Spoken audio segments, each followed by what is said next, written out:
This one is called HNT and it's by R on Virginity. We shall start at the beginning of the story. The opening spends 5 pages on setup, 1 page on hypnosis, 1 page on the main boy getting tied up, and then after all that we properly begin at page 8. I don't think it's bad by itself that the comic takes 7-8-ish pages to really get started, so long as those opening pages does something good. But I feel the first 5 pages aren't utilized very well. The reason for that is that the opening scenario is a kinda goofy porn scenario. Now, nothing's wrong with that by itself, but if the scenario doesn't do anything other than just lead to the porn, then we want to move on as quickly as possible. A good example of a comic that does this is the comic Crossbusted by Chinpo and Palfu. In Crossbusted, there is 1 opening page. We get introduced to this guy, we get introduced to this guy, and we get introduced to how they know each other. And that's it. They magically teleport to a rape shack and then sex. It's never explained how they got there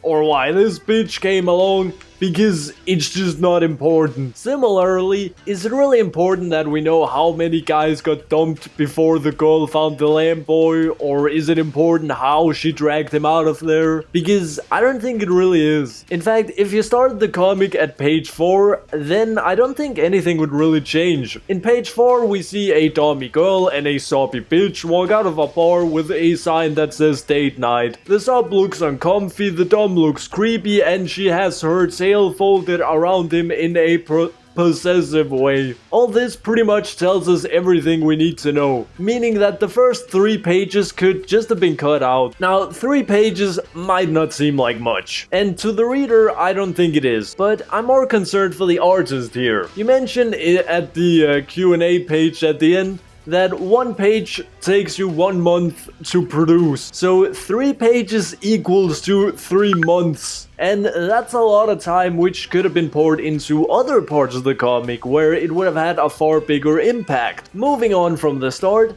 I like the little stripping / tying up page. I wouldn't have minded if it was a little longer, like if we got to see him being stripped in a little more detail.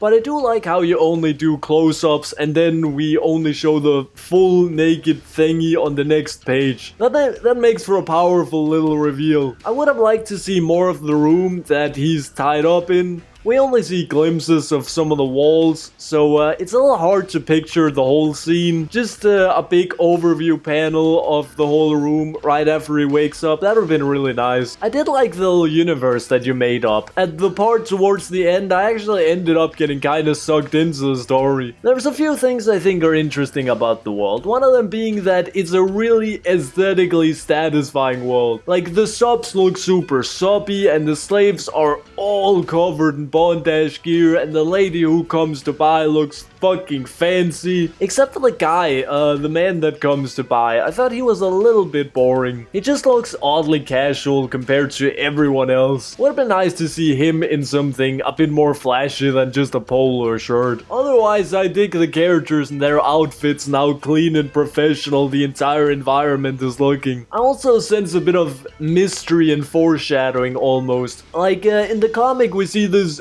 big place where the lamp boy is taken to, but we only got to see the outside and then one of the rooms. So that sort of raises the question, what else we got in there? I noticed the slave girl was wearing a pacifier choker, so they probably got some kind of babyfication place in there, and seeing how many of these little things she's wearing, they probably got some kinda harder bondage rooms in there too. Little subtle hints that get you thinking more about the world. I like that. I was really fond of the thought page, the one with the blue wolf chomping the lamp boy's shoulder. In general, I like it when we get some thoughts and emotion into porn instead of it just being dongs going into holes. And this page is a good example of that, both in form of the expressions and the close-ups and the little thought bubbles. Though it would have been nice to see the thought bubbles get a little more attention. The way that they're just a grey box made them feel a bit neglected. I actually liked some of the other dialogue bubbles, like the textured hypno ones and Especially this one where you hand drew the text twice on top of itself, but the top layer and the bottom layer doesn't fully match up, so it creates an almost moving effect. That felt great. But I thought the thought boxes here, they felt a bit too, anonymous almost. They didn't pop in the same way some of the other text did. I also think that it's nice that you did some sheep sounds because he sheep, but it did feel a little odd that you did those while he was gagged. I don't know if that's just me being nitpicky. One interesting thing I noticed about the art is that you never draw buttholes being penetrated. This probably sounds really odd, especially when I can't show it, but page 11 is a good example of what I mean. In page 11, there's a girl with her fingers up his butt. Actually, just a sec, I have an idea. Okay, so me and my assistant here is gonna do like a recreation to show you what the fuck I mean. Okay, so in page 11, right, we see a girl fingering a guy, but the thing is, we can't really see what's going on to the anus because there's just sort of some fingers and then they disappear behind the cheeks, right? So just like this, that's going on. Then on the next page, what's going on is that she takes her fingers out and she whips out one of these, right? And she sort of pokes the butthole and then we can actually see the anus. There's like some anus here. And then she has like a dildo and like she's like poking the. Just a sec. So it's like this, right? But then suddenly in the next panel again she inserts it, but instead of showing like the butthole sort of stretching out around it, the butthole disappears and we go back to just like dildo disappearing somewhere behind the cheeks, right? So it's like when there is dildo insertion or when there's just insertion of anything at all, then they just sort of disappear inside the cheeks instead of we show some hole, right, stretching out around the penetrative property. So it's like you never draw buttholes being penetrated. I'm not fully sure why, maybe because it's difficult to draw. If so, then I think you want to spend a little bit practicing, cause seeing the edge of the pucker and how it stretches, it can make the pig feel excuse me. It can make the pig feel a little more juicy. It's definitely not something you have to do for every panel. It obviously also depends on the angles, but